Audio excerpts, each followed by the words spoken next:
Bismillahirrahmanirrahim. Assalamualaikum warahmatullahi wabarakatuh.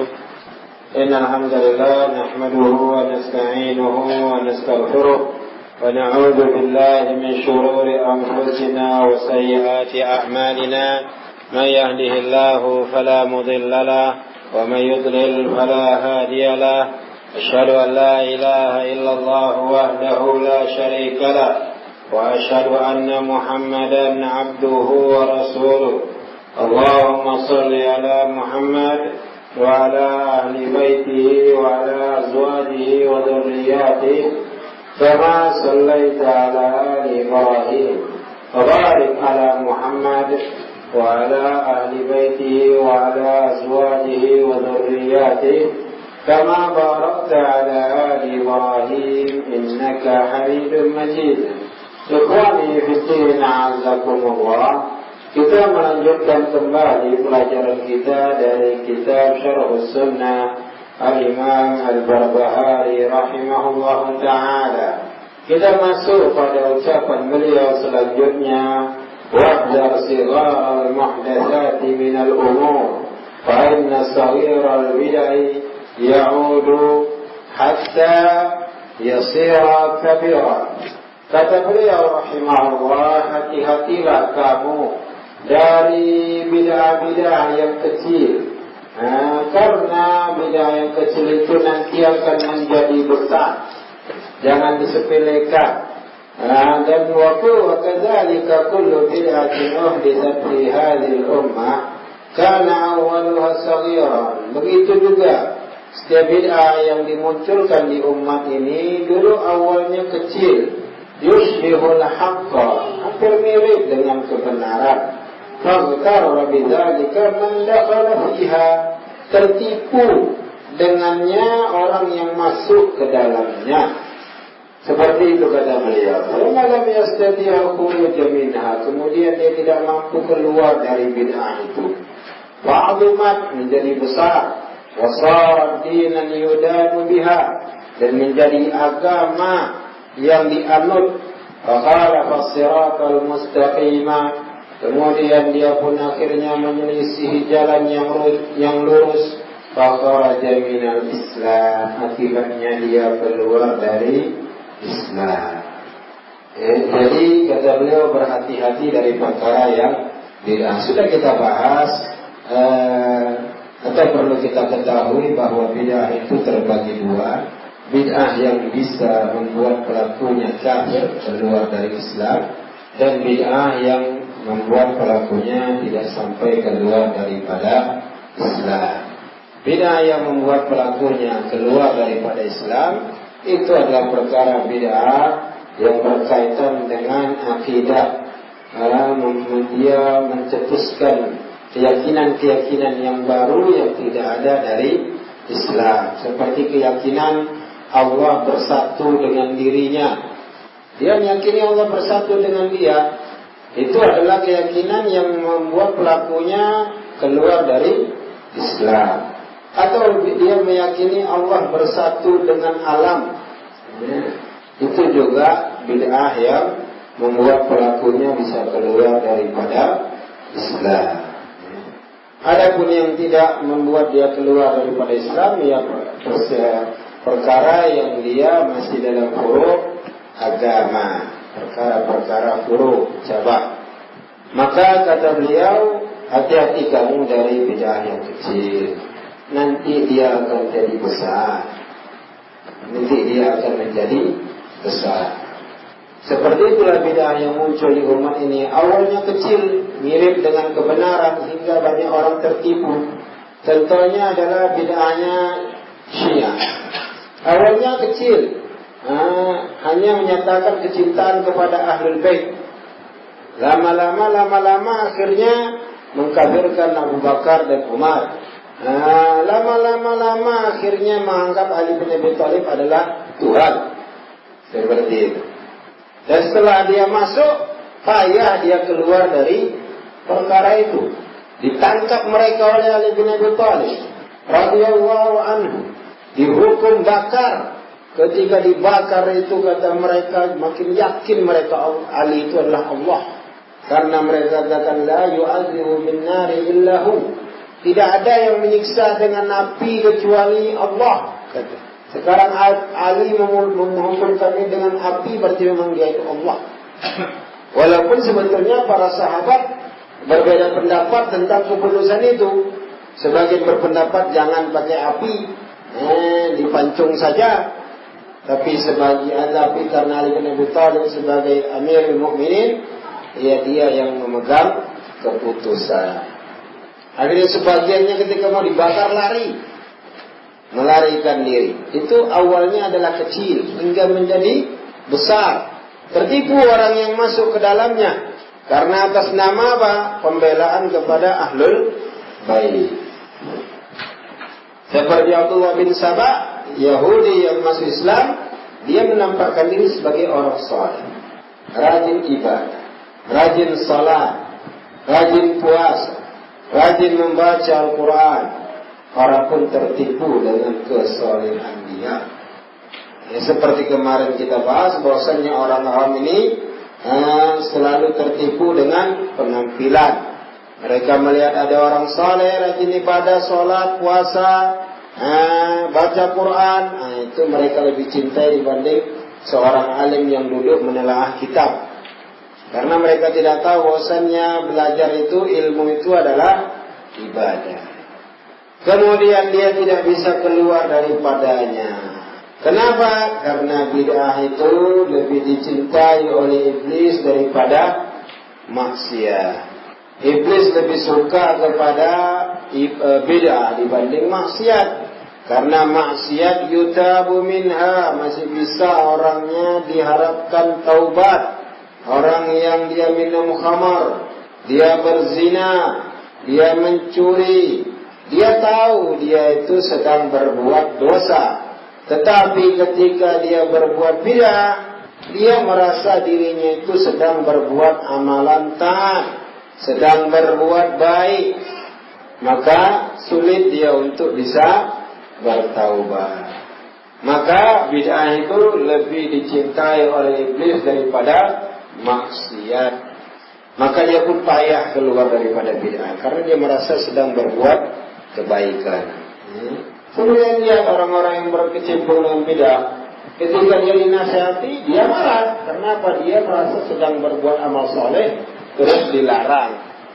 Dia pun gak terima.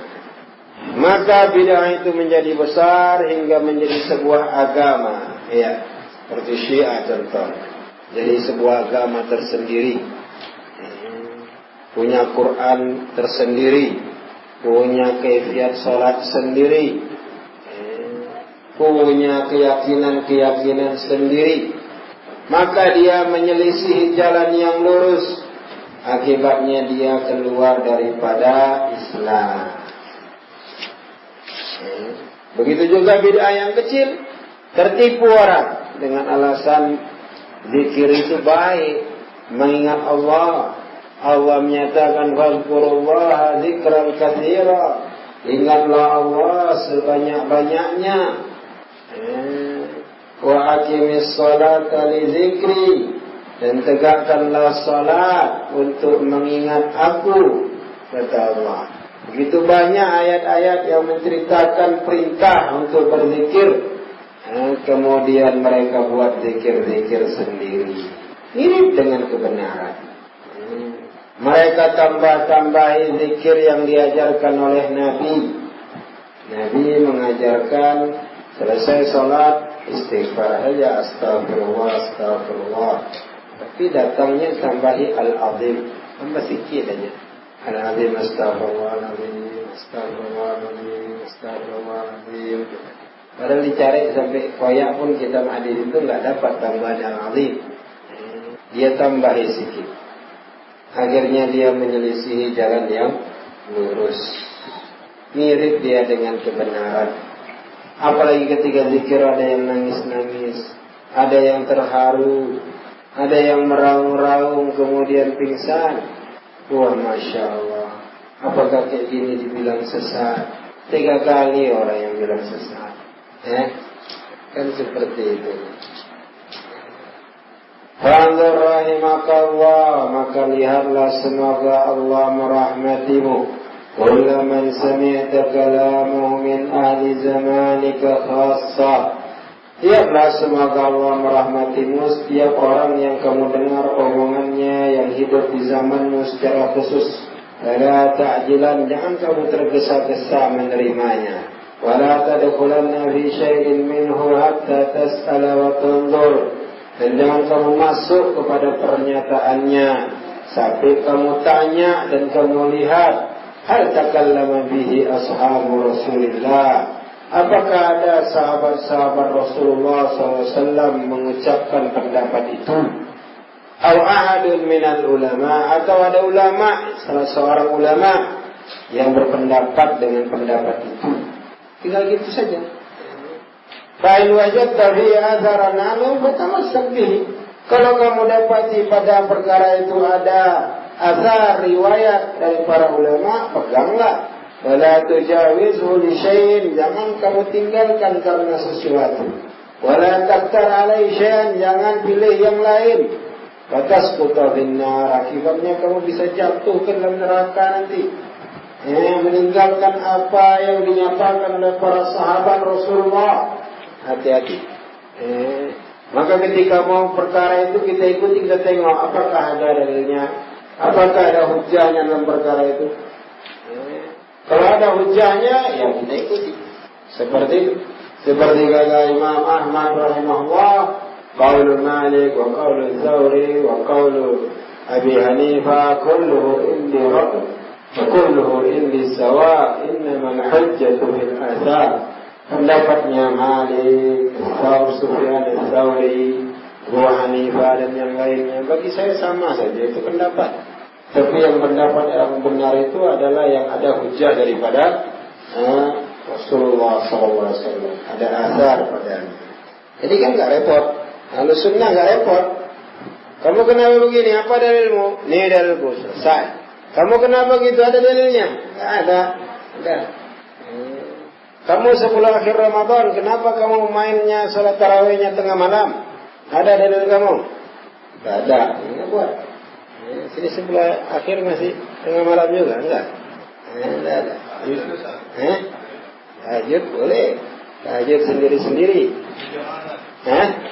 Enggak. Dia kalau tarawih dia salatnya itu berjamaah tarawih di masa Nabi para salaf dilakukan ba'da isya. Imam Ahmad rahimahullah ketika Imam Abu Daud selesai meriwayatkan hadis tentang salat tarawih Nabi, kata Abu Daud rahimahullah kepada Imam Ahmad, apakah boleh kita akhirkan tarawih di tengah malam? Kata Imam Ahmad, enggak. Sunnatul muslimina ahabbu ilayya, sunnah kaum muslimin para sahabat lebih saya sukai. Para sahabat siap isya mereka tarawih. Seperti itu. Jadi diakhirkan biar khusyuk, katanya itu tidak disukai oleh para ulama. Wallahu a'lam. Maka kata beliau, lihat. Kalau ada asarnya kamu pegang. Kalau enggak ada jangan. Karena nanti pandai-pandaian sendiri namanya. Karena kita bukan derajatnya orang yang layak untuk berijtihad. Kita masih penuntut ilmu lah, paling tinggi derajat kita dibanding orang awam. Penuntut ilmu dia harus melihat dalil-dalil yang disampaikan. Wa'alam, ketahuilah bahwasannya keluar dari jalan yang lurus ada dua macam. Amma ahaduhuma, yang pertama seorang yang tergelincir dari jalan yang lurus dan dia tidak menginginkan kecuali yang baik, maka jangan kamu ikuti ketergelinciran dia karena dia itu bersalah. Seperti para imam mujtahid, dia sudah berusaha atau keliru, jangan diikuti kekeliruan dia. Ada dalil yang enggak sampai sama dia yang membantah pendapat dia, berarti dia keliru. Maka jangan diikuti kekeliruan dia, karena dia dimaafkan. Idza ijtahada al-mujtahidu fa asaba falahu ajran. Jika seorang mujtahid itu berijtihad dan dia benar, maka baginya 2 pahala. Dan jika keliru baginya 1 pahala. Dan kesalahannya diampuni. Kalau awak enggak mujtahid, maka belajar baik-baik untuk melihat dalil-dalil. Dan yang kedua, orang yang tergelincir dari jalan yang lurus itu adalah dia melawan kebenaran dan menyelisih kaum mukminin yang terdahulu, para salaf. Dia selisih. Fahuwa dhallun mudillun, akhirnya dia jadi orang sesat dan menyesatkan. Dia sesat dan dia menyesatkan orang. Dia merugi dan membuat orang lain juga merugi. Syaitanun maridun fi hadhil ummah, dia dianggap syaitan yang bergentayangan di umat ini. Melawan kebenaran. Datang kebenaran dilawan sama dia. Wa haqiqun ma'ala man ya'rifuhu ayyuhadziran nas. Dan harus orang yang mengetahui orang seperti ini, dia memperingatkan manusia dari orang itu. Dan menjelaskan kepada manusia kisah mazhab dia. Yalla yaqa'a ahadun fi bid'atihi fayahlik. Agar enggak ada orang jatuh kepada bid'ahnya hingga orang itu jadi binasa gara-gara jatuh ke situ. Diingatkan. Karena orang kufar ini kalau tokoh-tokoh yang baik mereka buat jadi orang jelek. Tokoh yang jelek mereka buat jadi seperti orang baik. Ketika kaum muslimin rindu adanya tokoh-tokoh dalam ilmu pengetahuan, mereka majukan Ibnu Sina. Oh, rupanya ada kaum muslimin, orang Islam yang pintar dalam pengobatan. Siapa namanya? Ibnu Sina. Oh, akhirnya orang pun dengar, oh inilah nih, rupanya ada tokoh Islam pintar dalam pengobatan, pintar dalam ilmu kesehatan. Ini dia, Ibnu Sina. Latinnya disebut Avicenna. Sudah kaum muslimin mengeluk-ngelukkannya, mengangkatkannya. Tahu-tahu ketahuan Ibnu Sina itu seorang Syiah, Ja'fariyah Isna Asyariyah, yang mengaku bahwasannya Nabi itu orang jadi Nabi karena pintar mengolah akal saja. Jadi Nabi Muhammad itu jadi Nabi kenapa? Karena pintar mengolah akal. Siapapun yang pintar mengolah akal, dia bisa jadi Nabi. Itu keyakinan dia. Maka difatwakan dia oleh para ulama sebagai orang yang keluar dari Islam. Jadi orang kufar itu seperti itu. Yang baik mereka kasih dia gelar-gelar jelek, tapi yang bahaya dikasihnya kepada kaum muslimin. Seperti itu. Diperingatkan manusia dari orang itu agar tidak orang lain jadi binasa. Maka para salaf kita menyatakan bahwasannya aku itu lebih sayang kepada dia dibanding orang tuanya. Orang tuanya memberi dia makan dan minum dan pakaian agar dia tidak mati, tapi aku memberi dia ilmu agar hatinya tak mati. Kasih diperingatkan dia agar dia tidak binasa. Dan juga para ulama ketika memberikan peringatan agar berhati-hati dari orang-orang yang sesat itu karena sayangnya para ulama kepada umat, agar umat ini tidak terkecoh, tidak tertipu. Itu dia para ulama ketika memberikan peringatan.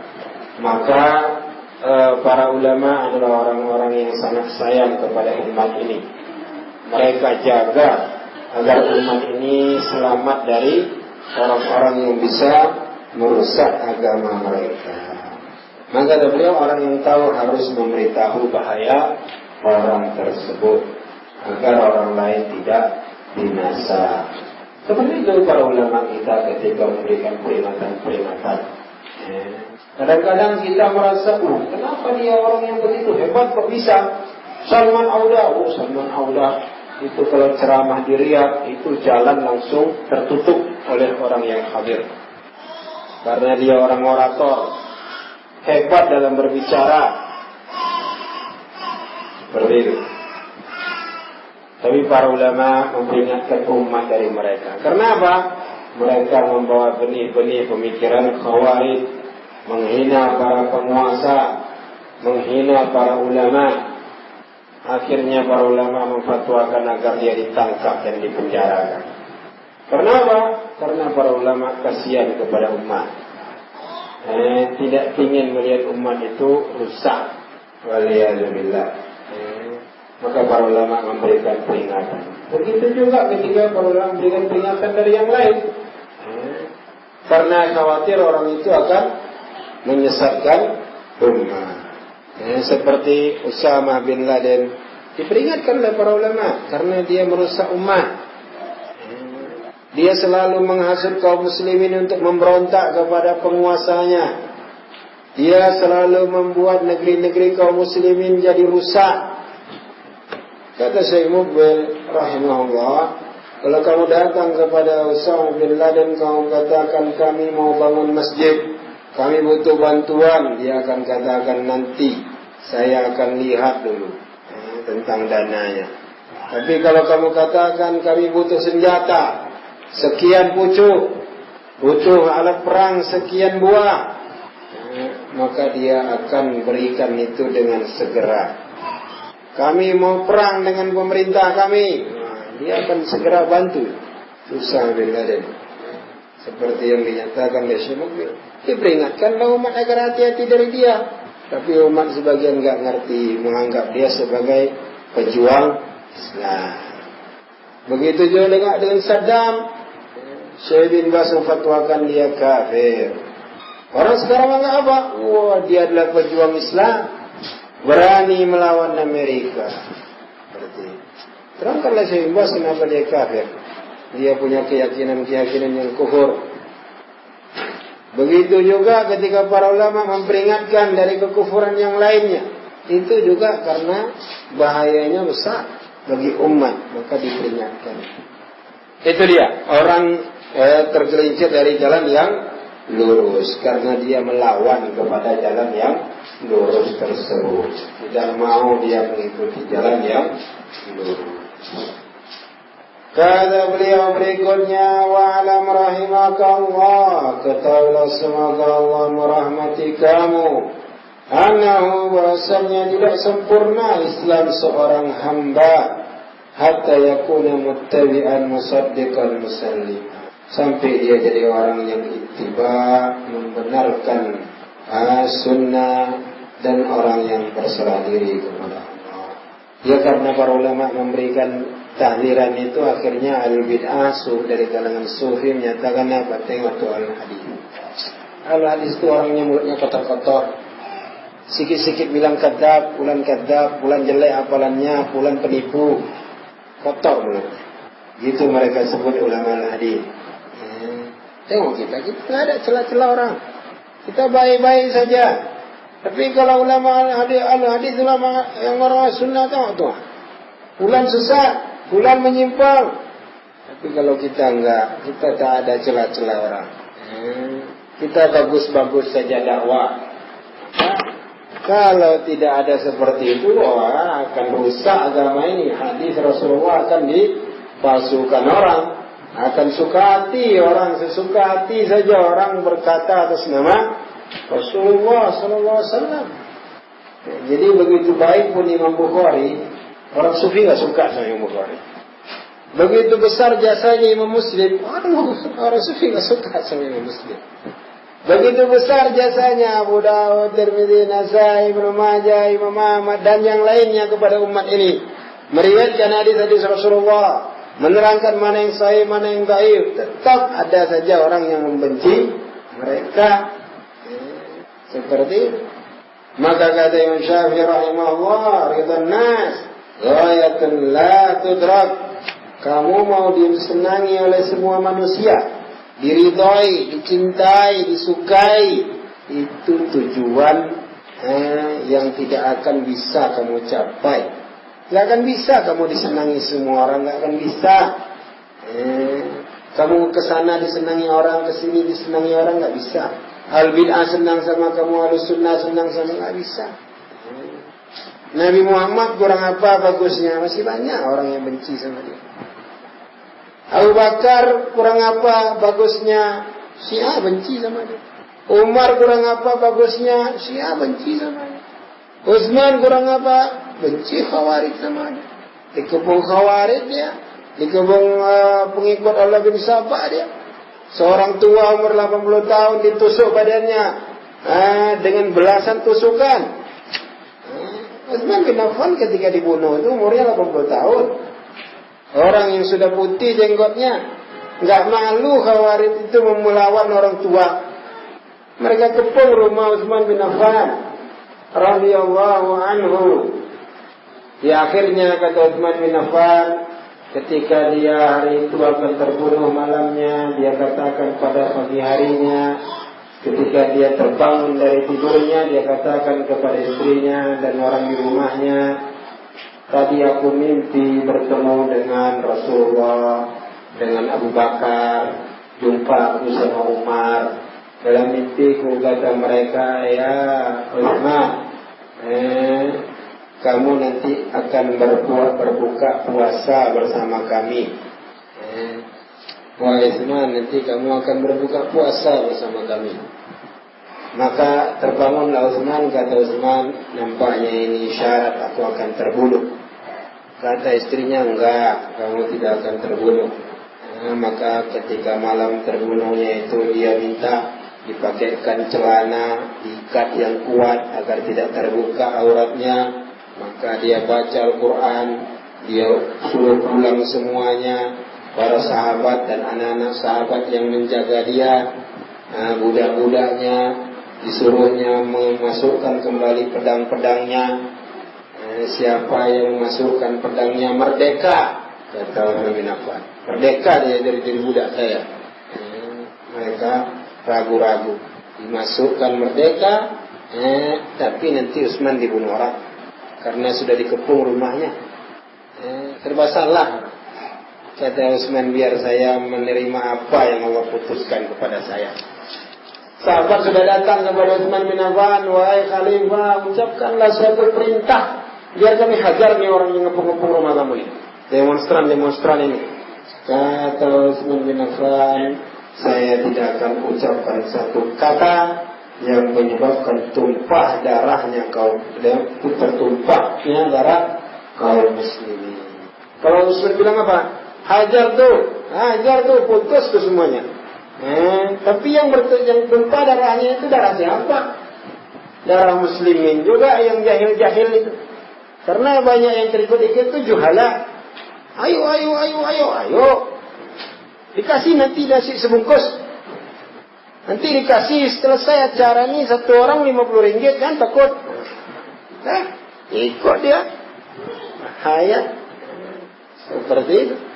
Akhirnya masuklah mereka. Memang yang membawa masuk itu, di antara yang masuk itu adalah anaknya Abu Bakar, Abdurrahman bin Abi Bakar. Tidak ada anak sahabat terlibat kecuali satu, Abdurrahman bin Abi Bakar. Masuk, dia dipegangnya jenggot Utsman yang sedang baca Al-Quran. Kata Utsman bin Affan, kalau ayahmu hidup, melihat kamu seperti ini, dia tidak akan ridho. Begitu dibilang ayahnya Abu Bakar, dilepaskan lagi. Terus dia halangi orang yang lain untuk menyerang Utsman, tapi banyak yang masuk. Akhirnya kalah. Dia kalah dengan orang-orang yang masuk. Sebagiannya itulah yang membunuh Utsman bin Affan. Orang tua umur 80 tahun. Mereka tusuk-tusuk badannya. Dalam riwayat sekitar 13 tusukan di badannya. Coba bayangkan 13 lubang di badan awak. Itu bayang nggak rasanya? Mereka didudukinya badan dada Utsman itu, tikamnya badan Utsman. Terus datang istrinya, dipeluk istrinya badan Utsman. Begitu mereka mau bacok, dilindungi istrinya. Hilang 3 biji jari istrinya karena menangkis pedang itu. Berarti itu ditutupi sama istrinya badannya, mereka tusuk dari samping badan Utsman, dapat juga. Terus mereka pergi. Begitu terbunuh Utsman, beritanya tersebar, demonstrannya pucat, mati semuanya. Wah, padahal takut semuanya, bubar langsung. Terbunuh Utsman bin Affan, gara-gara tindakan-tindakan seperti itu. Maka seorang itu harus hati-hati dari kebid'ahan. Utsman bin Affan itu disepelekan orang, padahal dia khalifah yang banyak sekali keutamaannya. Nabi naik bukit Uhud, kemudian Nabi katakan di situ ada Abu Bakar, ada Umar, ada Utsman, ada Nabi. Terus bergerak goyang Bukit Uhud. Nabi pijakkan kakinya kepada Bukit Uhud. Nabi katakan, "Uskun Uhud, diam kamu wahai Uhud, karena di atas kamu sekarang ada seorang Nabi, satu orang siddiq, siapa? Dan 2 orang syahid, siapa? Umar sama Utsman." Kemudian juga ketika masjid Rasulullah sempit, Nabi katakan, siapa yang mau beli tanah sebelah masjid itu, punya suku fulan, siapa yang beli itu baginya surga. Dibeli sama Utsman tanah itu, kasih Utsman untuk pelebaran masjid. Tiap orang yang sholat di situ sekarang itu punya utang budi sama Utsman tuh. Utsman yang beli tanah itu. Ketika kaum muslimin pindah ke Madinah, tidak ada sumur yang paling bagus kecuali punya Yahudi. Setiap kaum muslimin minta air dijatah. Kata Nabi, siapa yang mau membeli sumur ini dan menjadikan timbanya seperti timba kaum muslimin, baginya surga. Maksudnya timba kaum muslimin dia sama dengan muslimin lain. Jangan mentang-mentang dia yang beli, oh aku suka hati aku, kau setengah timba, kau bolehlah 1 timba. Enggak. Dia jadikan timbanya sama dengan timba kaum muslimin, maka baginya surga. Dibeli sama Utsman sumur itu. Bukan mencuri Utsman duitnya, dia orang kaya, belinya sumur itu. Tapi sekarang ada Bir Ali, Bir Utsman. Sekarang siapa yang punya sumur itu sekarang? Sumur Abyar Utsman itu dekat Masjid Syekh Muhammad bin Hadi. Berdiri awak sekitar 150 meter ke 100 meter di pintu masjid itu sudah ada dinding, ada kebun kurma, di pagar tertulis itu Abyar Utsman. Abyar Utsman, sumurnya Utsman. Masih ada sekarang. Tapi saya mau tengok-tengok ke dalam, tak nampak sumur di mana. Siapa yang sudah menguasai tanah itu sekarang? Seperti Utsman yang beli. Meninggal anak Nabi yang istri Utsman yang kedua, anak Nabi. 2 anak Nabi sama dia. Dikasih 1 meninggal, kasih 1 meninggal. Meninggal yang kedua, kata Nabi, kalau masih ada aku kasih lagi sama kau. Nabi itu percaya ngasih anaknya sama Utsman. Fatimah mana? Fatimah dari kasih sama Ali bin Abi Thalib. Tak mungkin dia ambil dari Ali bin Abi Thalib. Nabi bilang apa? Kalau masih ada lagi anak perempuan, aku kawinkan sama kau. Itu percayanya Nabi sama Utsman bin Affan. Tapi Khawarij ini la ilaha illallah. Begitu dia Syiah juga, mereka menghinakan Utsman, orang yang dipercaya oleh Rasulullah. Baiat Aqabah, Baiat Ridwan. Itu gara-gara apa? Gara-gara Utsman. Utsman dikirim ke Makkah. Tersampai berita bahwasanya Utsman dibunuh di Makkah. Kata Nabi, kita harus tuntut darah Utsman. Belum ada satupun sahabat yang dibuat Nabi kayak itu. Kita harus siap mati. Kita serang itu Makkah, kita tuntut darah Utsman. Masing-masing baiat. Saya bersedia mempertaruhkan nyawa untuk menuntut nyawa Utsman. Ada berapa ratus sahabat itu? Mungkin 1000. Saya lupa jumlahnya. Banyak memang. Baiat Ridwan. Turun ayat laqad radiyallahu 'anil ladzina yubayyi'unaka tahta asy-syajar. Sungguh Allah sudah ridha kepada orang-orang yang berbaiat kepadamu di bawah pohon itu. Baiat Ridwan. Kisahnya kenapa? Nuntut darah Utsman itu. Selesai semua sudah baik, Nabi katakan, Nabi ambil tangan kirinya, taruh tangan ini atas nama Utsman. Oh, tahulah sahabat bahwasanya Utsman masih hidup. Tapi kenapa?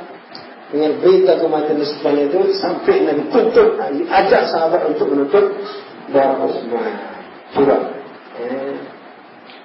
Iya, kita kembali. Tadi sekilas riwayatnya. Kata beliau rahimahullah, ketahuilah bahwasanya tidak sempurna Islam seorang hamba sampai dia menjadi seorang yang muttabi', ittiba'. Ittiba' itu lawan dari taklid. Jangan menjadi taklid. Taklid itu mengikuti pendapat tanpa dalil. Ittiba' itu mengikuti suatu pendapat karena dalil. Tahu dalilnya. Musaddiqan musallima, membenarkan dan berserah diri. Harus itu sempurna Islam hamba. Kalau dia enggak berserah diri, enggak sempurna Islam. Karena banyak dalam agama ini perkara-perkara gaib yang babnya hanya beriman. Malaikat, siapa yang pernah lihat malaikat? Mau meninggal dulu baru lihat malaikat. Apa babnya? Ya beriman. Itu urusan gaib. Beriman. Banyak perkara-perkara. Maka beriman kepada perkara itu adalah sifat orang bertakwa. Di awal surat Al-Baqarah, alladzina yu'minuna bil ghaib, orang-orang yang beriman kepada perkara yang gaib. Banyak sekali. Maka tidak sempurna Islam seorang hamba sampai dia menjadi seorang yang ittiba, membenarkan lagi berserah diri. Maka siapa yang mengira bahwasannya ada urusan Islam, sedikit urusan Islam yang tidak diurus oleh para sahabat Muhammad, artinya tidak dijelaskan oleh para sahabat Muhammad, faqad kadzdzabahum, berarti dia menuduh para sahabat itu berdusta. Oh, ini enggak diajari sahabat ini. Tambahan al-azim ini dalam zikir ini. Karena sahabat enggak tahu, guru saya yang tahu. Apa? Jadi dia tuduh para sahabat itu berdusta, berkhianat, enggak menyampaikan apa yang diajarkan oleh Rasulullah. Maka jangan sampai dia kira ada urusan agama yang enggak dijelaskan. Agama ini segala urusannya sudah dijelaskan, tinggal kita aja yang belajar, tinggal kita yang membaca kitab-kitab para ulama. Begitu kita dari perut mama kita langsung pandai baca kitab bahasa Arab, duduk di perpustakaan, itu belum siap itu. Kalau kasih awak umur 60 tahun belum siap baca buku para ulama. Banyak kitab-kitab yang ditulis oleh para ulama. Wallahu a'lam. Wakabahi furqatan, dan cukuplah itu sebagai sikap dia memisahkan diri dari para sahabat. Wa ta'nan alaihim, dan cukup itu sebagai bukti dia mencela para sahabat. Karena sahabat ini murid Rasulullah, mereka yang melihat cara Rasulullah, Allah suruh untuk sholat, mereka yang melihat cara Nabi sholat. Oh gitu, tangannya ditaruh. Oh gitu menghadapnya. Oh gitu kakinya. Oh begitu cara angkat tangannya. Mereka yang melihat. Tentu mereka lebih tahu tentang Islam ini. Wa huwa mubtadi'un dhallun mudhillun. Akhirnya dia jadi mubtadi, sesat lagi menyesatkan. Kenapa dia memisahkan diri dari sahabat? Seperti sebelum Ali bin Abi Thalib, Imam Al-Jurri meriwayatkan dalam kitab Syariah bagaimana Ibnu Abbas mendakwahi Khawarij. Ketika Ali bin Abi Thalib siap-siap mau memerangi Khawarij, kata Ibnu Abbas kepada Ali bin Abi Thalib, wahai Amirul Mukminin, izinkan saya pergi ke sana untuk menasihati mereka. Kata Ali bin Abi Thalib, wahai anak paman Rasulullah, aku itu takut nanti mereka menyakiti kamu.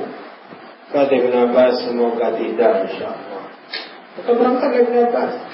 Datanginya Khawarij itu, ditengoknya Khawarij itu, dahi mereka itu seperti lutut unta, mukanya pucat karena hebatnya qiyamul lail, badannya kurus-kurus karena begitu hebatnya puasa, bajunya lusuh-lusuh.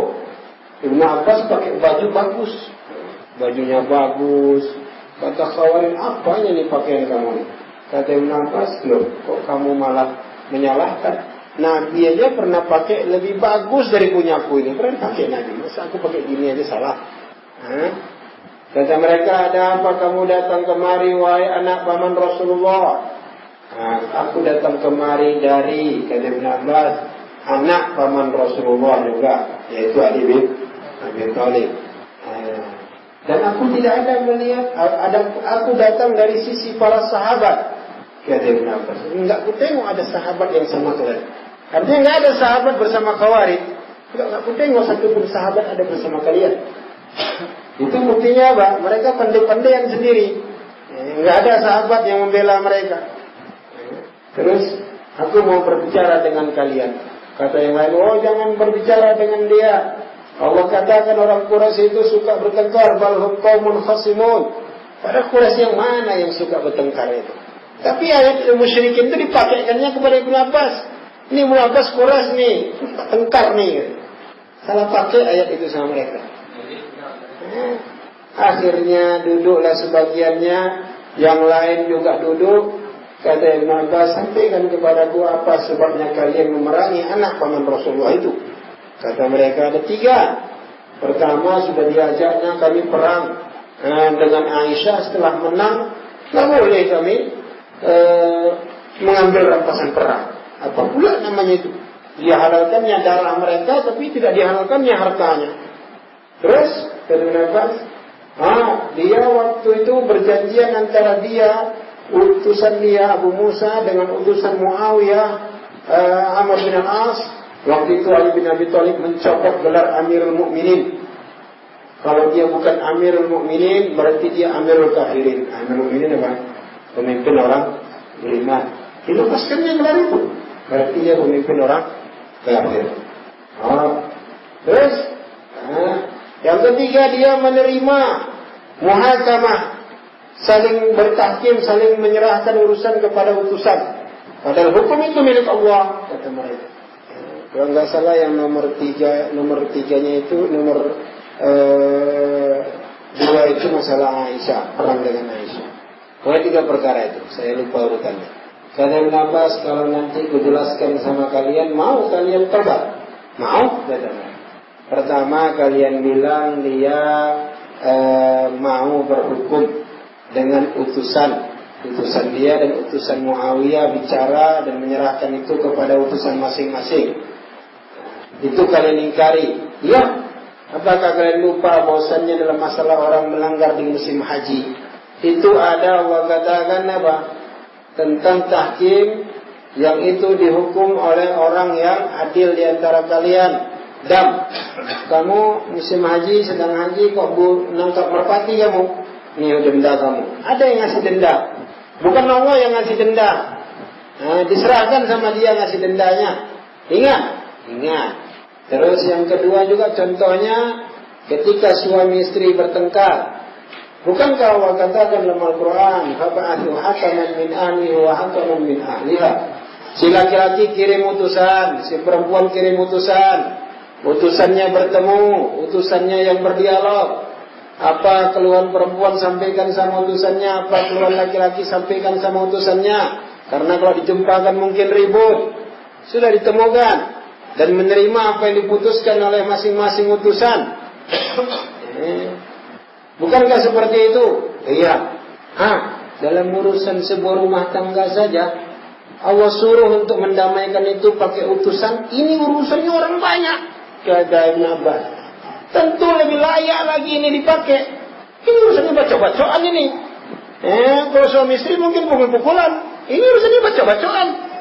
Tentu ini harus lebih penting lagi, kata Ibn Abbas. Bagaimana? Ya, terima mereka anggu-anggu. Ya, terima. Kayak gitu urusan laki-laki. Kalau dari pihak kamu itu suka nampar-nampar, dari pihak kamu itu suka nampar-nampar. Oh iya, pihak kamu juga dari pihak perempuan itu suka keluar malam. Apa namanya itu? Oh iya. Sudah. Dan dari pihak saya nanti saya nasihati jangan suka tampar-tampar istri. Kamu gimana? Ya nanti saya nasihati dia jangan suka keluar keluyuran malam. Oke, gimana? Kita damaikan orang ini? Ya, damaikan. Nah, datang dia kepada pihak perempuan dari utusannya. Kamu rupanya kamu suka keluar malam ya? Gak bilang kamu tadi. Iya Pak, sudah. Kamu jangan coba-coba lagi. Utusan dari pihak laki-laki, rupanya kau ringan tangan ya. Kayak mana kau nih? Suka lagi mukul? Enggak, sudah. Sekarang kalian balik sana. Dirukunkan. Itu utusan dari masing-masing pihak. Ngurus suami istri. Itu berlaku. Kalau mereka, memang payahlah. Kesalahan kamu, pihak kalimu itu menerima laki-laki pas suaminya pergi. Itu bahaya itu. Yang berat kesalahannya. Atau ini kesalahan si laki-laki ini, waduh dia bawa perempuan, pas istrinya sedang di kampung dia bawa perempuan ke rumahnya, itu bahaya. Kayak mana ini? Berarti nggak bagus ini. Udahlah kita pisahkan saja mereka. Itu terserah hakim masing-masing.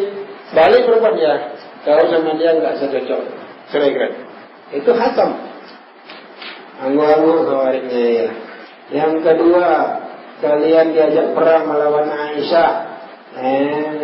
Akhirnya kalian tidak boleh mengambil rampasan perang. Iya. Kata Ibn Abbas waktu itu kan Aisyah tertangkap. Iya. Sekarang siapa yang berani menggauli Aisyah? Karena apa? Rampasan perang itu apa hukumnya? Budak. Kalau perempuan dia jadi budak dia, laki-laki pun jadi budak dia. Kalau budak perempuan berapa? Boleh digauli. Istri paling banyak 4, budak 500 boleh. Sekarang kalau ada yang dapat Siti Aisyah, ada yang berani menggauli Siti Aisyah. Padahal ayat dalam surah Azab nyatakan apa? Wa azwajuhu ummahatuh. Istri-istri Nabi itu ibu orang beriman. Setelah Nabi meninggal nggak boleh siapapun menikahi istri-istri Nabi. Menikahi itu kan nikah itu bergaul nanti ujungnya. Nah sekarang dia mau gaul itu istri Nabi. Akhirnya malu Khawarij itu tutup muka mereka. Malu. Itu yang kedua. Bagaimana kita bernafas? Malu. Yang ketiga kalian katakan waktu dia pertama itu dia melepaskan gelar Amirul Mukminin. Berarti dia Amirul Kafirin. Kata beliau Ibn Abbas, ketahuilah bahwasannya ada orang yang lebih baik daripada Ali bin Abi Thalib melepaskan gelarnya, yaitu Rasulullah waktu perjanjian Hudaybiyah. Kebetulan tukang tulis perjanjiannya Ali bin Abi Thalib. Waktu itu utusan dari Quraisy, Sahal atau Suhail namanya, 2 orang saya lupa. Mereka kesepakatannya bahwa Muhammad kalian tahun ini jangan haji. Haji aja kalian tahun depan. Ya udahlah kita buat kesepakatan. Nabi pun mau. Ya udah tahun depan, pokoknya tahun ini pulang. Tahun depan kalian boleh bebas haji. Buatlah kesepakatan. Kata Nabi kepada Ali bin Abi Thalib, tulis. Ini apa yang disepakati oleh Muhammad Rasulullah dengan fulan dan fulan utusan Quraisy. Begitu Ali mau tulis, kata tunggu dulu. Jangan ditulis Rasulullahnya. Kalau memang ditulis Rasulullah, berarti kami mengakui kau itu Rasulullah. Kalau memang kami akui, ngapain kami perangi kamu? Jadi apa kata Nabi? Tulis saja di situ, ini apa yang disepakati oleh Muhammad bin Abdullah. Coba. Rasulullah, gelar Rasulullah dihapus di situ. Rasulullah. Udah tulis sama Nabi bin Abi Thalib tulisannya. Kata Nabi kepada Ali, hapus itu gelar Rasulullah. Coba. Nabi suruh dia apa? Menghapus gelar Rasulullah. Ini masih amir pimpinan orang beriman. Ini utusan Allah. Hapus. Kata Nabi, mana yang Ali nggak mau? Saya nggak mau menghapusnya ya Rasulullah. Itu memang gelar Anda. Kata Nabi, mana sama Quraisy? Utusan Quraisy itu mana? Tulisan Rasulullah. Karena Nabi nggak pernah baca. Mana? Nih kata Nabi. Ya hapus Nabi. Tulisan Rasulullah ini. Apa kalau Nabi itu bukan Rasulullah, utusan Allah, berarti dia utusan setan. Jadi kan kalau nggak Amirul Mukminin, berarti dia Amirul Kafirin. Kalau bukan Rasulullah, berarti Rasul syaitan. Ketahuilah orang yang lebih baik daripada Ali bin Abi Thalib pun pernah mengalah untuk perdamaian. Dia meninggalkan gelarnya. Gelarnya lebih mulia daripada gelar Ali bin Abi Thalib lagi. Akhirnya kayak mana? Kata Ibn Abbas. Akhirnya mereka pun tobat. 5.000 orang tobat. Bergabung dengan pasukan Ali bin Abi Thalib. Makin lama Khawarij diperangi. Akhirnya kocar-kacir Khawarij. Itu gunanya ilmu dalam berdakwah. Karena banyak orang gak ngerti, ikut-ikutan. Diterangkan oleh Ibn Abbas. Masya Allah. Habrul ummah, lautan ilmu umat ini. Ibn Abbas mendakwahi orang Khawarij. Bertobat Khawarij tersebut. Betul. Ya. Maka itu cukuplah bukti dia mencela para sahabat dan jadilah dia muqtadi dhalul mudil, menyesatkan orang, sesat lagi menyesatkan. Muhdithun fil Islam ma laysa fi, dia telah membuat perkara baru dalam Islam yang tidak termasuk dalam Islam. Jadi ketika tidak ada para sahabat dalam kelompok itu, itu harus hati-hati.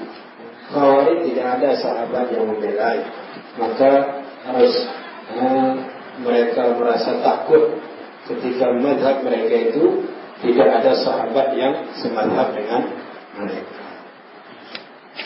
Wa rahimakallah, ketahuilah semoga Allah merahmatimu. Annahu laysa fi sunnati qiyasun, bahwasanya Tidak ada dalam sunnah ini yang namanya qiyas. Maksudnya qiyas ini adalah sesuatu yang digunakan untuk membanding sunnah Rasulullah dan menyainginya. Enggak ada. Hadis perlu disaingi pakai kata-kata mutiara dari Khalil Gibran. Yang dihafalnya kata-kata mutiara orang lain, bukan hadis yang dijadikannya pegangan. Itu bahaya. Nabi bilang begini, tapi kata pemikir itu demikian-demikian. Enggak boleh. Nabi bilang kalau jatuh lalat ke makanan atau minuman salah seorang kalian, tenggelamkan dia karena di salah satu sayapnya ada penyakit, di salah satunya ada penawar, ada obatnya. Kata dia, kata hasil penelitian dokter-dokter itu dua-duanya penyakit. Itu namanya membuat kias bagi sunnah Rasulullah, membuat banding bagi sunnah Rasulullah SAW. Gak ada itu. Wala yudrabu lahal amthal, jangan buat tandingan bagi sunnah Rasulullah. Wala tuttaba fihal ahwa, jangan diikuti hawa nafsu. Ketika berhadapan dengan sunnah Rasulullah, dia jangan dilawan pakai hawa nafsu. Hati-hati, tundukkan hawa nafsu itu, jangan melawan.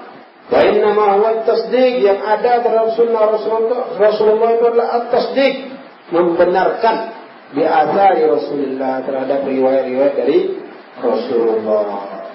Nabi bilang la yuhya qauman wallau amrahum ra'a, tidak akan beruntung satu kaum yang menyerahkan urusannya kepada wanita jadi pemimpin. Terus percaya itu, nggak akan beruntung. Itu buktinya Inggris jaya dipimpin Margaret Thatcher. Nggak bisa, nggak jaya mereka itu. Seperti wallahu a'lam bishawab. Tetap harus dipercaya sunnah Rasulullah. Dibenarkan, rupanya benar apa yang dikatakan oleh Rasulullah. Bila kaifin, tanpa membicarakan kaifiatnya, itu kalau sudah hadisnya tentang sifat-sifat Allah. Jangan tanya kaifiatnya. Nabi katakan hati manusia baina asbu'aini min asabi'ir rahman, di antara jari jemari Allah. Terus jari Allah itu seperti ini panjangnya, warnanya demikian, itu sudah kaifiat. Itu nggak boleh. Wala syarhin, dan juga tidak boleh mentakwilnya. Takwil, jari itu maksudnya adalah rahmat atau kekuasaan, boleh. Wala yuqalu lima wa kaifa, dan tidak boleh dikatakan lu kok gitu, kenapa demikian. Nah, itu penggugatan namanya kepada hadis-hadis Rasulullah SAW. Seperti dikisahkan oleh Imam As-Sabuni ketika diriwayatkan kepada Harun al-Rashid, khalifah saat itu, hadis tentang perdebatan Nabi Adam dengan Musa. Perdebatan masalah Nabi Musa katakan, wahai bapak kami Adam, gara-gara kamu tidak taat sama Allah, memakan buah itu, akhirnya kami anak-anakmu itu campak ke dunia. Kata Nabi Adam, wahai Musa, Nabi Musa katakan, wahai Nabi Adam, yang Allah ciptakan dengan kedua tangannya, Allah suruh sujud malaikatnya kepadamu. Gara-gara kamu makan buah itu, kami keturunanmu, anak-anakmu tercampak ke dunia. Kata Nabi Adam, wahai Musa, yang diajak bicara oleh Allah, bukankah kamu sudah tahu bahwa aku ditakdirkan untuk memakan buah itu? Sudah Allah catat, Allah takdirkan aku akan melanggar dalam keadaan 5.000 tahun sebelum diciptakan langit dan bumi. Sudah catat, belum lagi ada namanya Adam. Sudah catat nanti Adam itu akan begini. Allah sudah takdirkan. Kenapa kamu menyalahkan, menggugat? Kata Nabi Adam, Rasulullah katakan, maka Adam mengalahkan Musa. Adam mengalahkan Musa, Adam mengalahkan Musa. Artinya menghujat Musa. Artinya orang yang sudah tobat dari dosa tidak boleh dicela dengan dosanya itu. Kau dulu pemabuk kau dulu, nggak boleh. Dia tobat, nggak mabuk lagi dia. Kau pencuri kau dulu, nggak boleh. Dia tobat dari pencuriannya. Dan boleh bagi orang yang sudah bertobat itu berhujjah dengan takdir. Kau mabuk kau? Iya dong. Allah takdirkan aku mabuk dulu, gimana lah? Boleh dia berhujah dengan takdir kalau dia sudah tobat. Kalau dia belum tobat tidak boleh. Kenapa kau maling?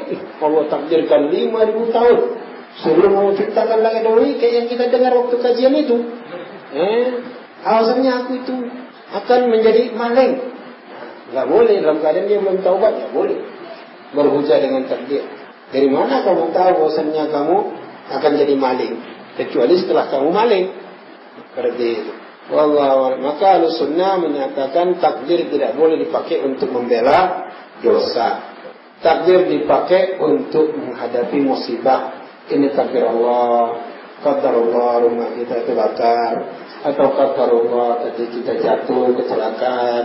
Allah qadarullah, uang kita kecurian. Itu boleh terhadap musibah. Tapi tidak boleh untuk membela maksiat. Maka ketika Abu Muawiyah Qarir, kalau saya tidak keliru, meriwayatkan Nabi itu kepada Harun al-Rasyid, datang pengawal Harun al-Rasyid, cakap dia, ada apa rupanya Adam sama Musa? Kok ribut pula orang itu? Ngapain orang itu bertegar? Marahlah Harun al-Rasyid. Dicekiknya pengawalnya. Kata Harun al-Rasyid, apa urusan kamu dengan ini? Enggak urusan kamu itu. Pokoknya hadisnya seperti itu. Marah Rasyid ketika dia menyatakan kenapa. Maka memang seharusnya seperti itu terhadap sunnah Rasulullah. Diagungkan, bukan digugat-gugat dan menegur orang yang menggugat, menghinakan sunnah Rasulullah. Kata beliau berikutnya, al-kalamu wal-khusumatu wal-jidal wal-jira'u mahdath. Al-kalam, ilmu filsafat. Apa namanya sini? Ilmu filsafat, ilmu mantik itu, serta perdebatan itu adalah perkara yang muhdats. Yaqdahu syakka fil qalb, menimbulkan keraguan di hati. Wa in asaba sahibul haqq was sunnah, walaupun dalam perdebatan itu dia pas benar dalam perdebatan itu. Karena agama tidak dibuat untuk diperdebatkan. Imam Malik rahimahullah didatangi oleh seorang ahlul bidah.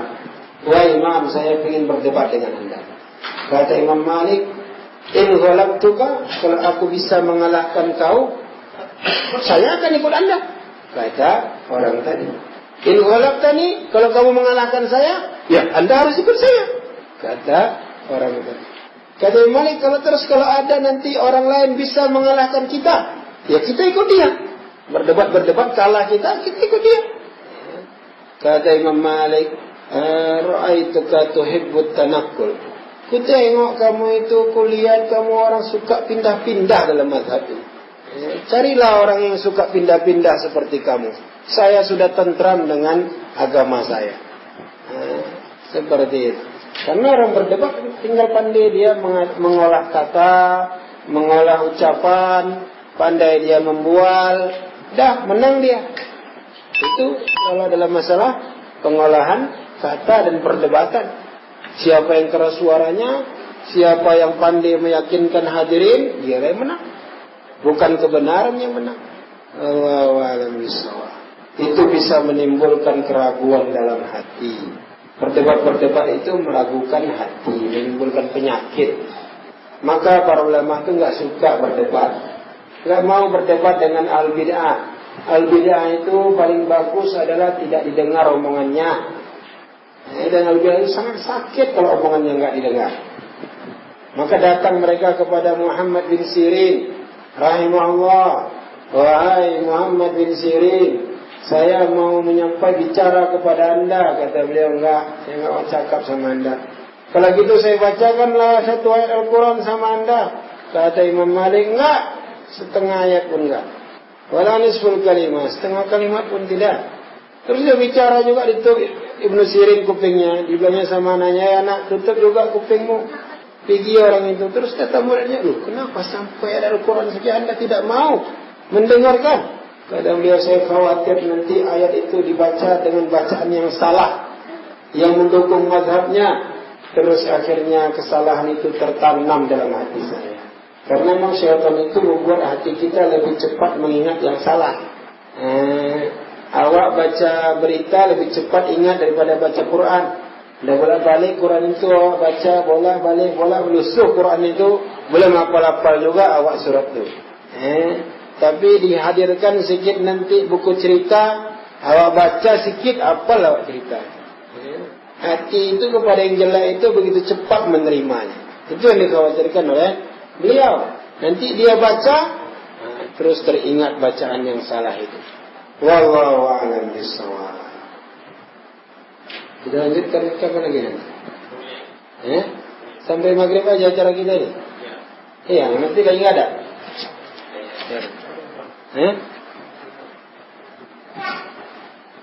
Ya, kita lanjutkan. Kata beliau wa'alam rahimakallah, katalah semoga Allah merahmatika, anna kalama birrabbi ta'ala muhdath. Berbicara tentang Allah itu adalah muhdath, yaitu berbicara tentang sifat-sifat Allah tanpa ilmu, tanpa ada ayat dan hadis, tanpa nas, tanpa azar, itu adalah muhdath. Pakai akal-akal sendiri, coba kita bayangkannya, Allah Maha Besar. Sebesar apa ya? Itu wa huwa bid'atun wa dhalalah. Dan itu adalah bid'ah dan sesat. Ya Allah bilang dia ciptakan Adam dengan 2 tangan, kayak mana tangannya ya? Apa warnanya ya? Itu akhirnya salah. Itu berbahaya. Berbicara tanpa ilmu. Wala yatakallam firrat, jangan dia bicara tentang Allah tanpa ilmu. Illa bima wasafa bihi nafsahu, kecuali dengan riwayat-riwayat yang dengannya Allah sifatkan dirinya. Dalam Al-Quran Allah sebut dirinya dalam Al-Quran apa? Seperti ayat kursi, la ta'khudhuhu sinatun wala naum. Allah la ilaha illa huwal hayyul qayyum. Allah yang tidak ada yang berhak diibadahi melainkan dia, Al-Hayyu yang maha hidup. Itu Allah sebutkan dia maha hidup. Al-Qayyum, tegak sendiri tanpa bantuan yang lain. La ta'khudhuhu sinatu wala naum. Dia tidak tersentuh dengan sinah, rasa ngantuk.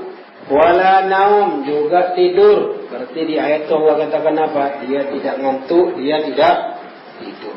Maka kata beliau, jangan dia berbicara tentang Allah kecuali dengan sifat yang Allah sifatkan dalam Al-Quran. Allah sifatkan dia maha mendengar, dia maha melihat. Itu sifat dalam Al-Quran. Wa ma bayyana Rasulullah SAW ashabi.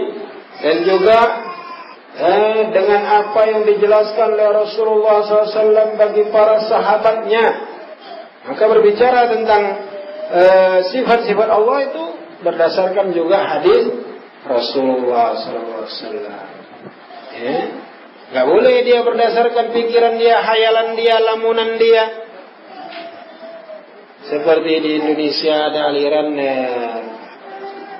apa namanya, khususnya itu Katoloco. Kitabnya Katoloco, tak apa dia katakan Allah itu pakai kacamata, bingkainya dari emas katanya. La ilaha illallah. Hayalan dia tentang Allah Subhanahu wa ta'ala. Bilangnya Allah pakai kacamata. Ngeri. Itu ngeri sekali. Itu berbicara tentang Allah dengan hawa nafsu. Bahwa jalla dzanahu wahidun, maka Allah itu satu. Laisa kamitsli syai'un wa huwas sami'ul basir. Tidak ada yang semisal Allah, apapun tidak ada. Dan Allah itu maha mendengar lagi maha melihat. Tidak ada yang bisa semisal Allah. Manusia kuat, tapi kekuatannya terbatas. Asalnya dia lemah, kecil dia lemah, olahraga kuat. Setelah kuat, lemah lagi. Setelah tua, lemah lagi. Kalau Allah dari dulu maha kuat, sekarang tetap maha kuat, dan seterusnya Allah maha kuat. Manusia awalnya bodoh, jahil. Diajar A, diajar B, diajar alif, diajar ba, terus pintar. Setelah pintar lupa dia lagi. Itu ilmu manusia. Kalau ilmu Allah dari dulu Allah maha tahu, sekarang Allah juga maha tahu, dan nanti juga Allah maha tahu. Walaupun dalam asal kata ada persekutuan, yaitu tahu, tapi dalam hakikat terjadi perbedaan. Mata kucing dengan mata sapi sama-sama mata, tapi berbeda. Sama-sama mata. Kaki manusia dengan kaki kucing sama-sama kaki. Dalam kata sama-sama kaki, tetapi berbeda. Bentuknya berbeda. Sesama makhluk saja sudah terjadi perbedaan, apalagi antara makhluk dengan Khalik. Jelas berbeda. Maka Allah katakan, laisa kamitslihi syai'un, tidak ada yang semisalnya. Enggak ada. Dan juga disebut dalam ayat Al-Ikhlas apa? Walam yakul lahu kufuwan. Tidak ada yang sekufu, sederajat dengan Allah, enggak ada. Dia maha mulia, maha sempurna, manusia maha tidak sempurna. Banyak kelemahannya, banyak cacatnya, banyak kekurangannya. Terus mau disamakan dengan Allah. Wa huwas samiul basir, Allah maha mendengar lagi maha melihat. Manusia juga punya pendengaran, tapi Allah maha mendengar. Manusia pendengaran punya, tapi terbatas. Beberapa meter berikutnya dia tidak bisa dengar omongan orang. Dua orang bicara bersamaan dengan dia nggak bisa. Tunggu dulu, kamu dulu cakap, baru kamu cakap. Kalau enggak saya tak faham. Ya, itu manusia. Pendengarannya terbatas. Tapi kalau Allah, dari tempat yang jauh pun orang berdoa kepada Allah, Allah dengar. Dalam satu waktu orang berdoa rame-rame, coba di Padang Arafah itu orang berdoa, coba. Berapa juta orang kumpul situ. Dengan bahasa masing-masing. Yang nggak pandai bahasa Arab, dia bahasa sendiri, dia minta sama Allah. Yang ini minta istri, yang itu minta kesehatan, yang itu minta anak, yang itu minta harta. Dalam waktu yang bersamaan, dengan berbagai macam permintaan. Apakah Allah nggak dengar? Dengar. Allah dengar semuanya. Coba. Itu pendengaran Allah, maha mendengar. Walaupun pada asal kata memiliki persamaan, tapi pada hakikatnya terjadi perbedaan. Begitu juga Al-Basir, maha melihat. Manusia melihat. Awal lahir dia belum bisa melihat. Anak bayi tak bisa melihat. Terbuka matanya tapi belum melihat. Telinganya belum bisa mendengar. Diazankan pun nggak dengar dia tuh. Maka setelah itu mulailah pendengarannya bagus, penglihatannya bagus, mulailah bagus. Tapi terus beberapa tahun umurnya, mulai nanti dia kena rabun jauh atau rabun dekat, mulailah dia pakai kacamata kayak awak nih, nggak bisa lagi lihat yang jauh, mulai terbatas penglihatan manusia. Beberapa meter ke sana dia tak bisa lihat, apa yang ada di balik tembok dia tidak bisa lihat. Tapi kalau Allah maha melihat. Dari manapun si hamba Allah lihat. Dimanapun dia Allah lihat. Itu Allah maha melihat. Wallahu a'lam bishawab. Kita cukup dulu sampai di sini. InsyaAllah kita lanjutkan di pertemuan berikutnya. Jazakumullahu khairan atas perhatiannya. Mohon maaf atas kekurangannya. Wa akhiru da'wana alhamdulillahi rabbil alamin.